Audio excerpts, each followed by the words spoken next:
Meron ba kayo, parents, mama, papa, na moment nyo sa reading or reading time nyo sa anak nyo na hinuhulaan niya na lang yung kanyang binabasa? Diba? Nakaka-frustrate, nakakainis, o kaya iniisip mo na lang tinatamad o tamad ang anak mo. Ganon din iniisip ko na sa aking mga estudyante, merong time kasi na, halimbawa, no, may word na nagsisimula sa letter L, look.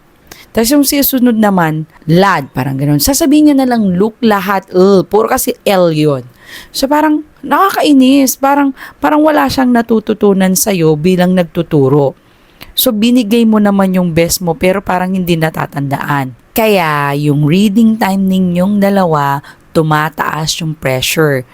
Kasi galit ka na, nakakainis na, at iniisip mo parang walang natututunan yung bata, right? Pero alam nyo ba kung anong iniisip ng bata? Kaya niya yun ginagawa kasi iniisip niya para makuha niya yung tama.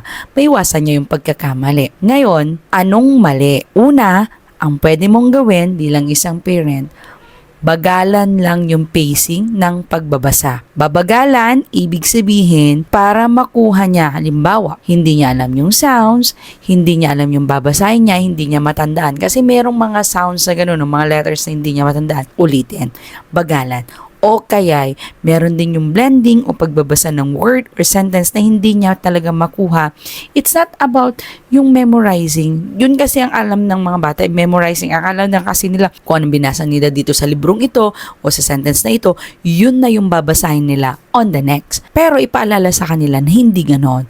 So, titingnan lang kung ano yung mga clue na binibigay mo and bagalan and then more practice. Basta, ang paalala sa kanila na hindi mo kailangan kunin anak na perfect agad in one sitting. Sasabihin paalala sa kanya, hindi kailangan maging perfect.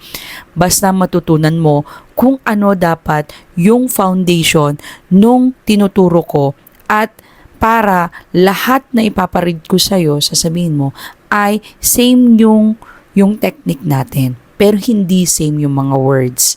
Kasi ang alam ng mga bata na kailangan bilisan, pero paalala sa kanila na, anak, kailangan natin ng confidence mo dun sa skills mo. Hindi natin kailangan ng bilis. Mabilis ka nga, palagi namang mali. For practical na pag-aaral ng reading, please, kung kayo po ay may natutunan para sa realistic na pagtuturo sa mga bata, please free to subscribe. This is Joyly Luis, teaching you reading. Always remember, you don't need perfection, you just need consistency. Be patient to them and you will see progress. See you po on my next vlog. God bless po.